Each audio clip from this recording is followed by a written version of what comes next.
दिला तोड़ा नीचे उसका नावा चीरा पास कर देवो दिला तोड़ा नीचे उसका नावा चीरा पास कर देवो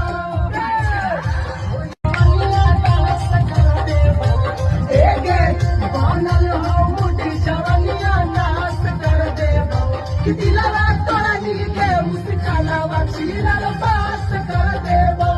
दिला तोड़ा नीचे उसका नावा चीरा पास कर देवो